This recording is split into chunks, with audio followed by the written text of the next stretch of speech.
Okay, well, it's traditional here for the designer of the year to present themselves, and normally people just do a retrospective exhibition, if you like. So I didn't want to do that.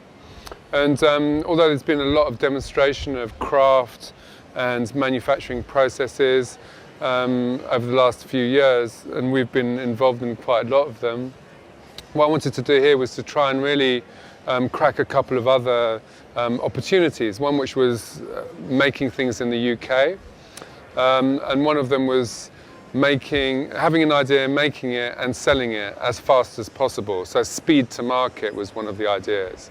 So we managed to convince Maison et Objet to actually allow us to sell things, which is the first time they've allowed anybody to do that, on the condition that they would be objects created specially for this fair. So all of this stuff is actually made in the UK, apart from the bottling and packaging operation, which is actually authentically being done here. So the branding and the laser printing of the materials is being done on site, and the selling is starting to happen. So I've managed to do the objective, which was to make Paris smell of London and to sell bits of earth to the French people for cash. Yeah. Well, I think there's the joy of the slightly less the less, I wouldn't say the less sophisticated, but the joy of roughness, really. There's something about British design which is slightly less zoomy and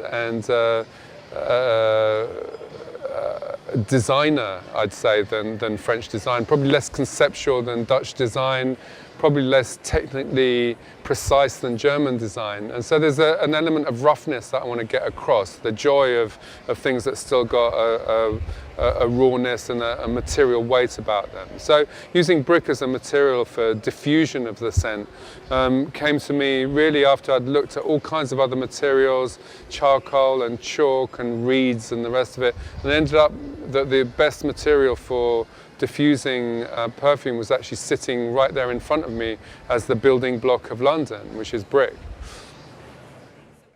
Well, there's four different objects. One which is a candle, which is made from a casting, an aluminium casting in one of the last remaining aluminium foundries in London. So it's a cast object which is made in a foundry which makes the lampposts of Kensington and Chelsea, but the cover is made with enamel from the people that still make the London tube signs. So the underground signs are all made out of vitreous enamel. So it's very much this idea that it was the core elements of London. We've got the brick, which is just a brick, which we've branded with the London brand on it, which acts as a very good scent receptacle and diffuser. Then we've got a more engineered brick, which we've made into a pyramid, and a glazed brick using a salt glaze, which is a medieval glazing technique for buildings, where you pour the scent in a little hole in the brick and then put your diffuser on top. And then we've got a brick cube diffuser, where the lid acts as a scent diffuser. Anyway, it's a bit hard to explain without holding the objects in my hands.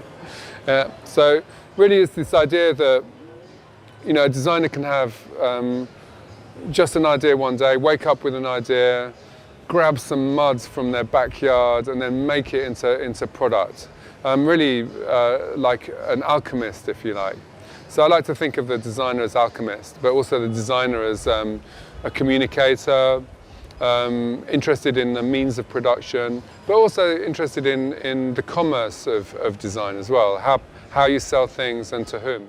You can find beauty in very small aspects or very common aspects, and that's what I think the brick is quite a good symbol of that. There's nothing very sophisticated about the brick. It's not an expensive material. It's something which surrounds us, particularly in London. But there's something perfect about its proportions, which has been honed over many, many years. And then to repurpose that brick and make people look at it again is what I was trying to do here.